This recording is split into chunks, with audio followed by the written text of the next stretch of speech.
और इस नाटक के एक एक शब्दों पर आप ध्यान दीजिए, तब उस बात को आप समझ पाएंगे।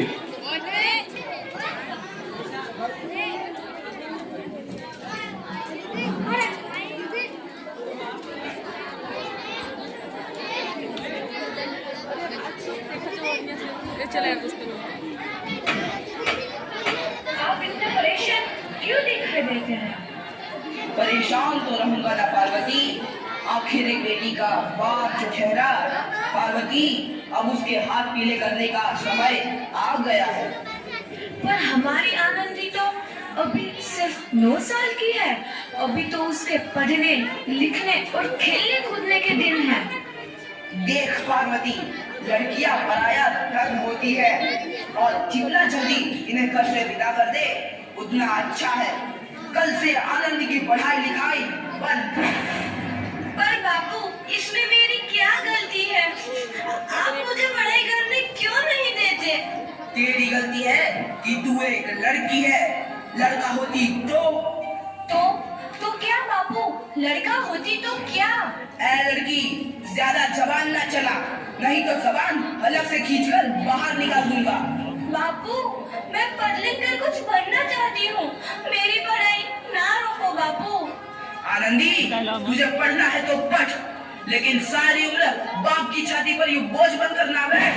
पर बापू, अभी तो मेरी उम्र पढ़ाई लिखाई की है। मुझे पढ़ लिख कर डॉक्टर बनना है। पढ़ाई पढ़ाई पढ़ाई, आज तो तेरी किताबों का काम तमाम करके ही छोड़ूंगा। ये ले। नहीं बापू, मत छोड़ो बापू। छोड़ी। नहीं बापू, नहीं। बापू, ये तुमने क्या किया? तुमने मेरी इन किताबों को ही नहीं फाड़ा बापू, मेरी किस्मत फाड़ दी, मेरी किस्मत। ये कॉपी किताबें ना सिर्फ छोरों के हाथ में अच्छी लगती है, लड़कियों के हाथ में तो सिर्फ मेहंदी अच्छी लगती है, मेहंदी। पर बापू, मैं लड़की हूँ तो क्या हुआ? लड़का और लड़की तो हमारी दोनों आंखों के समान होते हैं।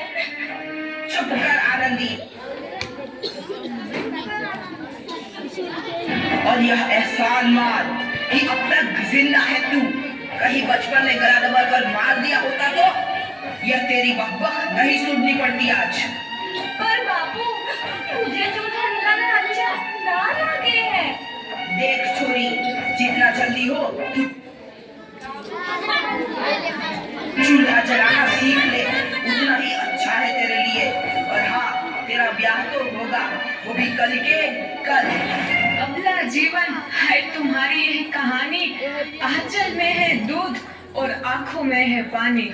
मुझे माफ कर दे बेटी, तेरे बापू के जिद के आगे मेरी एक न चलेगी। माफ कर दे बेटी, मुझे माफ कर दे।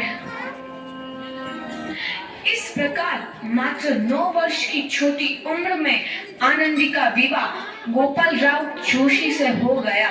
बाल विवाह एक सामाजिक कुरीति है और इस कुप्रथा का शिकार होना पड़ा आनंदी को। 5 वर्ष बाद आनंदी 14 साल की हो गई है। उसके घर एक शिशु ने जन्म लिया है। देखते हैं आगे क्या होगा। देखिए ना, इसे क्या हो गया है? इसका माथा तो अंगार की तरह तप रहा है। इसे तो बहुत तेज बुखार है। आप बिना कुछ भी बोलते हैं, दीजिए मुझे। माधव, जल्दी से वैद्य जी को बुला के लाओ। जी, अभी बुला के लाता हूँ। ये तुम क्या कर रही हो आनंदी? भगवान की विभूति लगा रही हूँ। बस करो आनंदी, ये सब अंधविश्वास है। अरे आप यकीन तो कीजिए, भगवान की कृपा से इसका माथा ठंडा हो रहा है और बुखार भी उतर गया है ना बाबू? देखिए, दीजिए मुझे। उठो बाबू, आंखें खोलो, तुम्हें तुम्हारी माँ बुला रही है। आंखें खोलो, देखिए ना इसे क्या हो गया है। आंखें भी नहीं खोल रहा। आंखें खोलो बेटा। आप चुप क्यों है? आंखें खोलो बेटा, आंखें खोलो। आनंदी, हमारा बेटा कभी आंखें नहीं खोलेगा।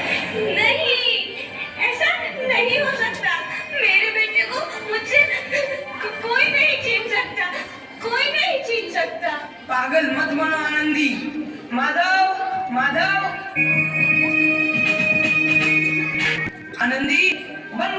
पागलपन। भगवान ने मेरा बच्चा छीन लिया। भगवान ने नहीं, तुम्हारी अशिक्षा और अंधविश्वास ने तुम्हारा बच्चा छीना है। अगर तुम पढ़ी लिखी होती तो आज हमारा शिशु जीवित होता। तुम अनपढ़ थे आनंदी, अनपढ़। नहीं, अब मैं अनपढ़ नहीं रहूंगी मैं अनपढ़। मैं पढ़ूंगी ताकि कल किसी और आनंदी को इलाज के अभाव में अपना बच्चा ना खोना पड़े। शाबाश आनंदी, और यही तुम्हारे अपराध के लिए प्रायश्चित भी है।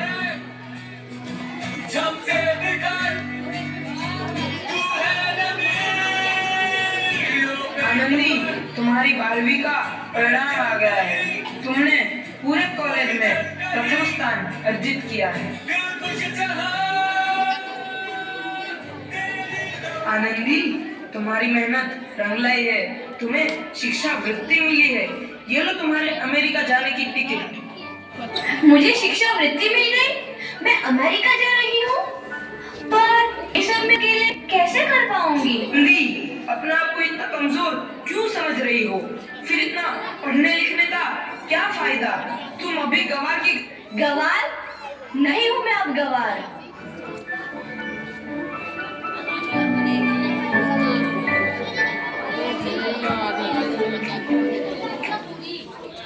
तो इस प्रकार 7 अप्रैल 1883 को आनंदी अमेरिका के पेंसिल्वेनिया के लिए रवाना हुई और 3 साल बाद उन्होंने डॉक्टर ऑफ मेडिसिन की उपाधि प्राप्त कर ली। इधर आनंदी के पिता की तबीयत बहुत खराब है। आगे क्या होता है देखते हैं। लगता है अब मेरे जाने का समय आ चुका है। अब मैं नहीं बचूंगा। ऐसा मत बोलो। शहर के सिटी हॉस्पिटल में अमेरिका से डिग्री लेकर कोई बड़ा डॉक्टर आया है। एक बार वहां चलकर दिखा लेते हैं। हाँ, सही बोला भैया।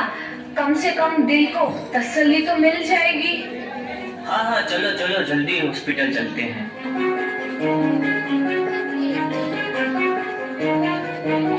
इस मरीज की हालत तो बहुत ही खराब है। कोई चमत्कार ही इसे बचा सकता है। ऐसा मत बोलो भाई। डॉक्टर साहब कब तक आ जाएंगे? लो आ गई डॉक्टर मैडम।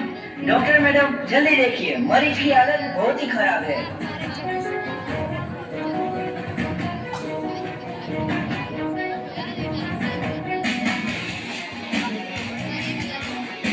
अब आप बिल्कुल ठीक हैं। मौत के मुंह से आपको बचाया है डॉक्टर मैडम ने। डॉक्टर साहब ने मुझे बचा लिया। मुझे मिलना है डॉक्टर साहब से। डॉक्टर साहब नहीं, डॉक्टर मैडम बोलो। डॉक्टर मैडम, उन्होंने ही तुम्हें जीवन दान दिया है। लो आ गई डॉक्टर मैडम, मिल लो उनसे। डॉक्टर मैडम, आपका बहुत बहुत धन्यवाद। आपने मेरी जान बचाई।